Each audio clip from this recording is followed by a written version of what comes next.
All right, here I am today, May 19th. Actually, this is my grandmother's and my aunt's birthday, but we're headed to Santee, South Carolina to play a little golf with the IRGA, just a getaway.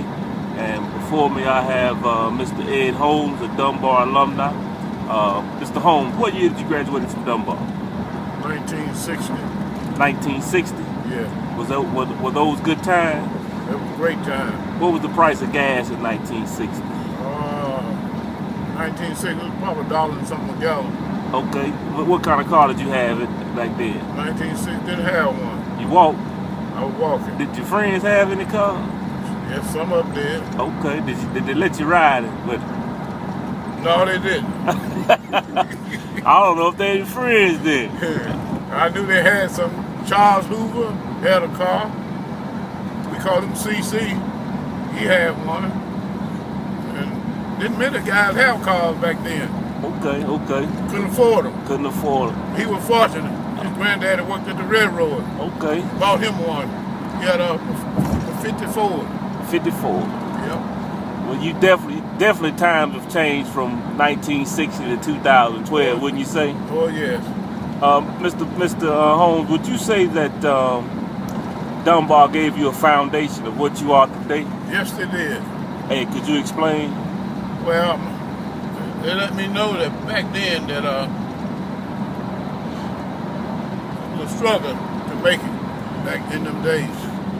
See, nowadays, people, when they go out to eat, or when they see a biscuit, they go crazy over a biscuit.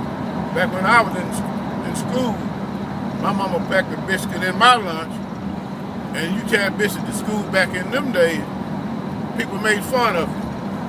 So I had to go around behind the building to eat my biscuit. But nowadays, you go out to a restaurant and you see a biscuit, people think that's the biggest thing in the world.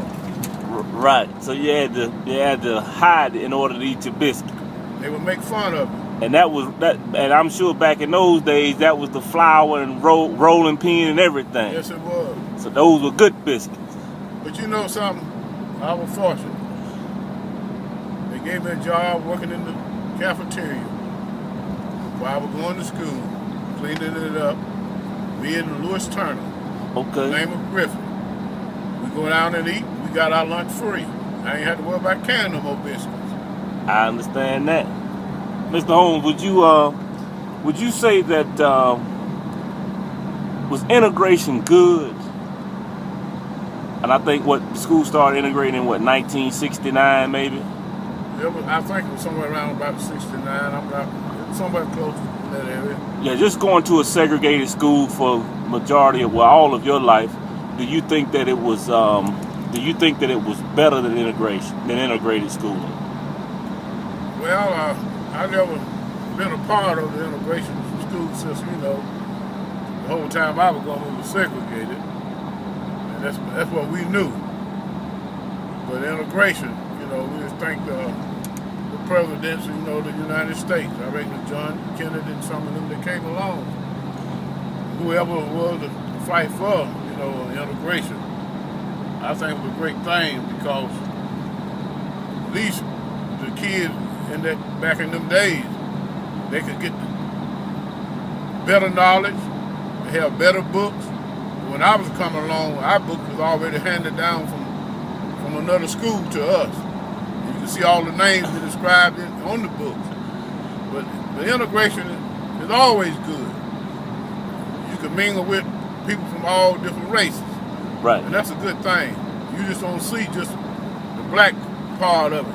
You can see the white part and all other, you know, different nationalities. And that's always good. I think it'll help you as as you advance in your life. You know, it's good. I think everybody that I've interviewed thus far that served in an integrated school always talked about the books being handed down. I think when I spoke to Mr. Cortman as well, he said that you may have 5 names in your books and the material was outdated by the time that you got it. It sure was. It wore out when you got them. Okay. Well, even the string, the books had the strings on it, and the string was coming out of the book covers. Wow. Yeah. Well, Mr. Holmes, we really appreciate the time. you're talking with the viewers. This is actually for my Dunbar page. I've interviewed several people before you, and their stories are somewhat similar to yours. We really appreciate that you and your colleagues paved the way for people like myself. I have Mr. O'Kelly here to my right. He's a North Rand grad. But if it wasn't for you guys, then we wouldn't have a tomorrow. So we really appreciate you. You're welcome.